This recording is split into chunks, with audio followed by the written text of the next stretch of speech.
Students, this is your EVS teacher Shikha. EVS fourth के chapter 16 में हमने पढ़ा क्लीन सेफ वाटर का चैप्टर, जिसमें हमने पढ़ा क्लीन वाटर हमारी लाइफ के लिए कितना इंपॉर्टेंट होता है, वाटर पोल्यूशन क्या होता है, वाटर पोल्यूशन के सोर्सेज क्या क्या होते हैं और कैसे हम वाटर को क्लीन एंड प्योरीफाई कर सकते हैं। आज की इस वीडियो में हम पढ़ने वाले हैं ईवीएस 4 का चैप्टर नंबर 17, जिसका नाम है एनिमल पावर ट्रांसपोर्ट। तो जैसे कि चैप्टर के नेम से ही क्लियर है, इस चैप्टर में हम पढ़ेंगे वो ट्रांसपोर्ट जो एनिमल द्वारा चलाया जाता है, मतलब कि वो मीन्स ऑफ ट्रांसपोर्ट जो एनिमल ड्रिवन होते हैं। तो चलिए अपना आज का चैप्टर स्टार्ट करते हैं। So this is our today's chapter, chapter number 17, and the name of the chapter is animal powered transport. Early man walked on foot from one place to another in search of food and shelter. With the invention of wheel, life became easier as he used animals to pull carts and carry people and loads. He domesticated animals also. When he became a producer from a hunter-gatherer, he used animals to search new places, to trade and travel. Let us study the different animals used by man for transportation and other purposes. Early man यानी कि आदि मानव पहले एक जगह से दूसरी जगह पर जाने के लिए पैदल जाता था। उसके बाद जब व्हील का इन्वेंशन हुआ तो उसकी लाइफ थोड़ी इजी हो गई, क्योंकि अब वो एनिमल्स को यूज करता था अपनी कार्ट को पुल करने में, या फिर जो पीपल थे और लोड उनको एक जगह से दूसरी जगह पहुंचाने के लिए। उसने एनिमल्स को डोमेस्टिकेटेड करना शुरू कर दिया जब वो प्रोड्यूसर बन गया। तो पहले वो हंटिंग और गैदरिंग करता था, लेकिन अब वो प्रोड्यूसर बन गया, वो क्रॉप्स प्रोड्यूस करने लगा। तो उसने एनिमल्स की मदद से नई प्लेसेस सर्च करनी शुरू कर दी, जिससे वहां पे वो ट्रेड कर सके या फिर वो वहां पे ट्रैवलिंग कर सके। तो अब हम ऐसे कुछ एनिमल्स के बारे में पढ़ेंगे जिनको मैन अपने ट्रांसपोर्टेशन या अपने दूसरे पर्पसेस के लिए यूज करता है। First one is horses. Horses were amongst the first animals to be domesticated by man. They carried loads and were used for traveling long distances. Horses were used during wars as they are known for their speed. Do you remember Maharana Pratap horse's name? Man carried messages on horsebacks.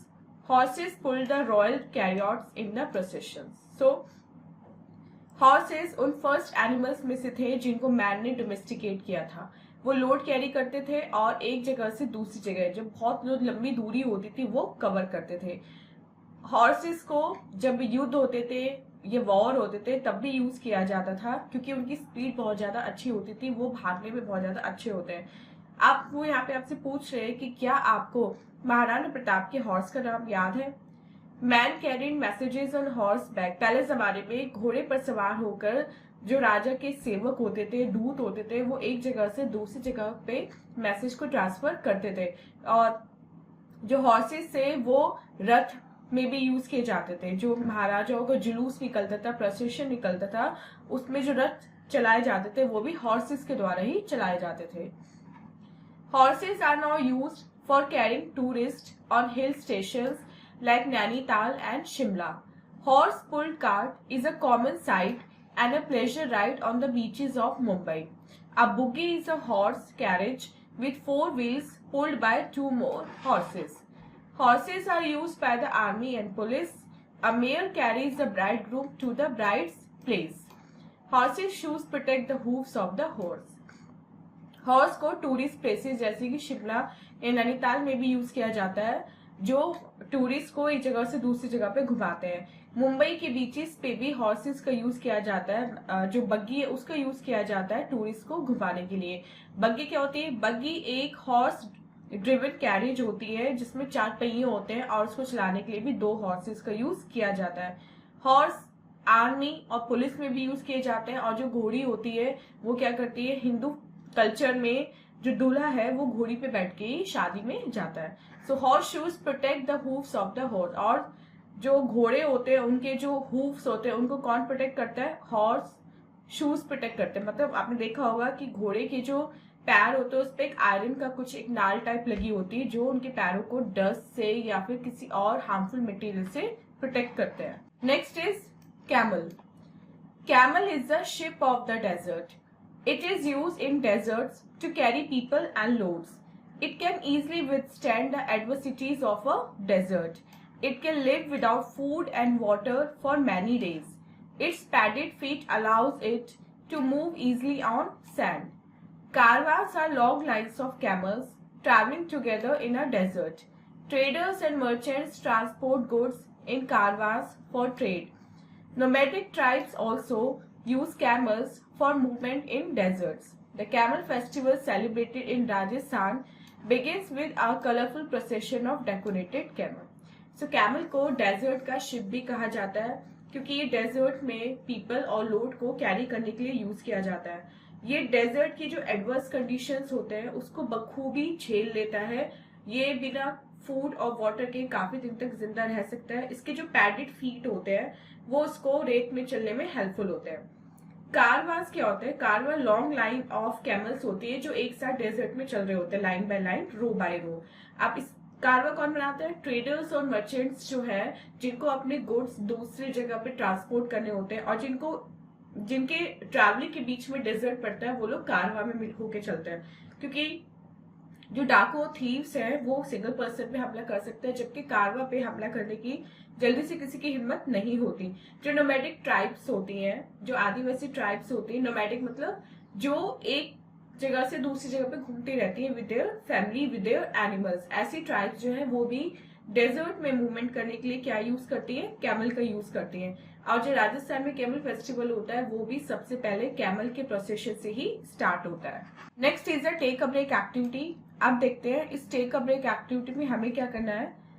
आपको लिखना है animals that carry load are called pack animals. वो animals जो load carry करते हैं उन्हें pack animals बोलते हैं.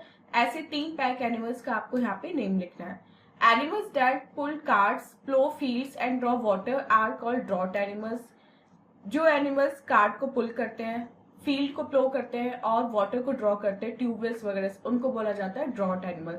और ऐसे 3 के आपको यहाँ पे नेम्स लिखने हैं. Next animal is elephants. Elephants are very powerful animals. They are called land giants. They were used by kings and big officials in older times who sat in the howdah mounted on the elephant's back in battlefields and royal processions. Nowadays, elephants are used to carry heavy logs or fallen trees in forests. Children enjoy the joyride on elephants in fairs, animal parks and tourist spots.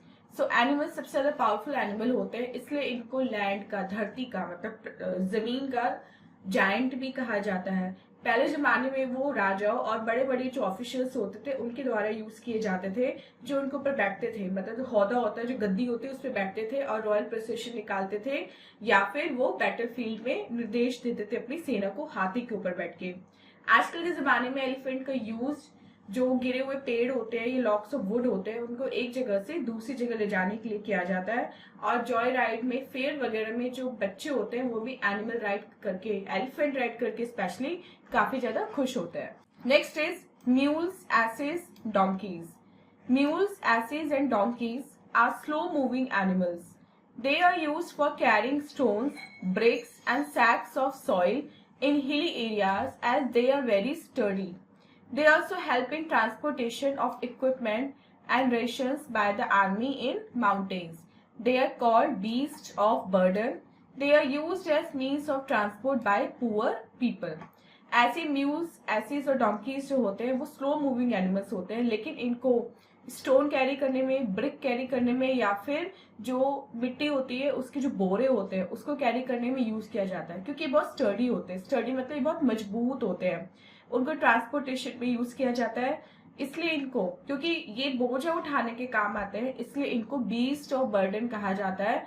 और ये mostly जो गरीब लोग हैं वो use करते हैं, खच्चर, घोड़ा और ये गधा etcetera.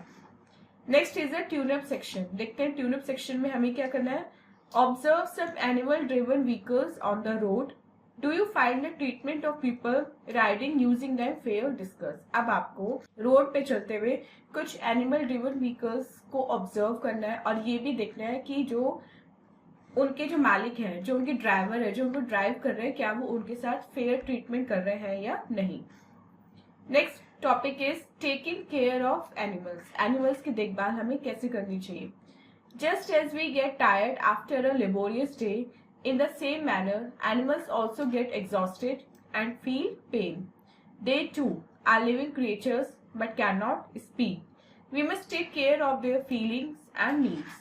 Do not overburden the animals with heavy loads and for long working hours. Give proper food, shelter, and clean drinking water to the domestic animals. Keep their shelters and surroundings clean. Give them enough time to rest. Do not be cruel to them. Do not beat them. Take the animals to the veterinary doctor when they fall ill and do not tease them. तो जैसे कि हम पूरा दिन मेहनत करने के बाद थक जाते हैं, सेम उसी तरह एनिमल्स भी हैं, वो भी थक जाते हैं। वो भी लिविंग क्रिएचर होते हैं और उनको भी जरूरत होती है प्रॉपर रेस्ट एंड स्लीप की, लेकिन वो ये सब आपसे बोल के नहीं कह सकते। इसलिए आपको कुछ स्टेप्स फॉलो करने चाहिए, कुछ बातों का ध्यान रखना चाहिए जिससे आप इन एनिमल्स की केयर कर सके। कभी भी इन एनिमल्स पे एक्स्ट्रा बर्डन ना डालें, क्योंकि ज्यादा लंबे समय तक अगर इनको कैपेसिटी के ज्यादा एक्स्ट्रा बर्डन अगर इट होंगे तो इनको कोई फिजिकल प्रॉब्लम हो सकती है। इनको प्रॉपर फूड, शेल्टर और क्लीन ड्रिंकिंग वाटर देना चाहिए। उनके जो शेल्टर है जहाँ पे वो रह रहे हैं उसको बिल्कुल साफ और सुथरा रखना चाहिए। उनको प्रॉपर टाइम देना चाहिए रेस्ट एंड स्लीप का। उनके साथ कभी भी क्रूअल ना हो, उनको कभी भी मारे ना।